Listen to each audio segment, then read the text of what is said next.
Chile is one of the most advanced countries in South America. I remember I would get emails and letters from friends and family asking, like, so what's it like? Are you living in like straw huts, or what's going on? And I would write back to them saying, well, Chile is actually really advanced. It's almost the exact same as Utah, just everybody speaks Spanish instead of English. And because my first area, we were 10 minutes from the mall. They had a bowling alley, a movie theater. They have taxi services. They have buses that go all day, all night. So unless you were in like a really small town, it was basically like living in the United States, because the country is just very well advanced. Like everybody, all the kids in the city have cell phones. Most everybody has an internet connection. And so luckily that wasn't too much of a transition from the United States to Chile. It was just, okay, so everything's the same here basically, except it's all in Spanish. There was one cultural difference that threw me off a little bit. The way Chileans greet each other is the guys will usually like shake hands, give a hug, and then shake hands again, which threw me off the first time our mission president did it for us. He's like, let's see if you guys know how to greet the Chilean style. And he did it with us, and I was just like, whoa, that's weird. But then after a month, it was just normal. Like, you'd go up to another guy, give him a handshake, give him a hug, and give him a handshake, and that's how you greet each other. But the part that really threw me off was women greeting women, or women greeting men. They would give each other kisses on the cheek, which, as missionaries, they encourage us not to participate in that greeting. And it was actually really funny because sometimes you couldn't avoid it.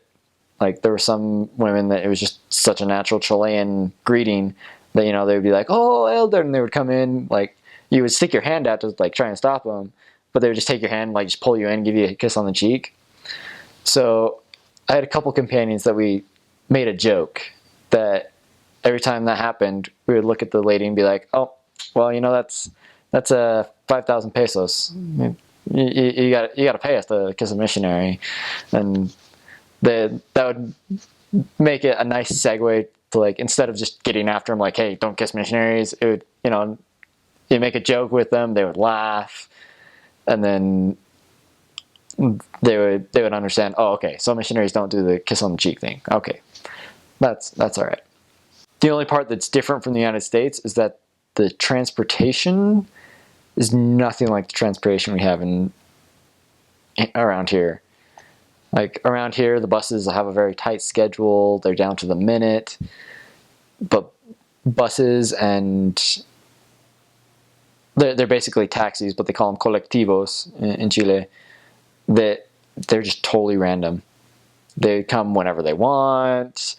They have a set route that they follow, but it's just they just go, and they don't really follow the traffic laws nearly as well as they should.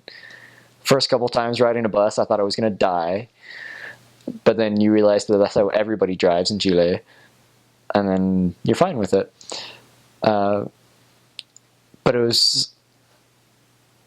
But it works because there's so many buses that if you miss one bus, there'll be another one in like 2 minutes.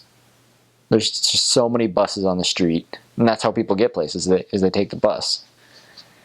And it's partly because it's so cheap. You could take a bus ride for 50 cents, more or less. It was 250 pesos most places. And those were the inner city buses. So if you ever need to get somewhere fast, you take a bus. The colectivos were kind of like buses, but they're just cars. They're like little sedans.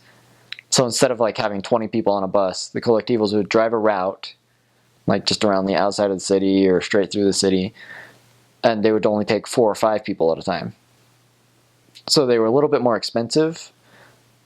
They're usually like 300, 400 pesos for a ride. But it was usually a lot faster because they would fill up. And so he wouldn't stop for more people because he couldn't fit them. And he would drop them off wherever you wanted to, basically. They would drive past the place, and sometimes they would like veer from their route like a block to drop you off and then come back to their route. Just because with only 4 or 5 people in the car, you can do that. And like I said, that's how everybody gets around in Chile, because not a whole lot of people have cars, which is partly why it was hard for people to come to church sometimes. In the cities, it was all right because churches were usually close enough that people would just walk. But in smaller towns where the churches were far away, it took a lot of work to either find a member who had a car, or plan the bus routes just perfectly to be able to get people to church.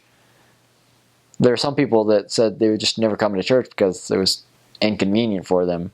Like we would have a great lesson with them. We would teach them about the restoration, and they would be so excited about it. And then we would ask, hey, so will you come to church with us this Sunday?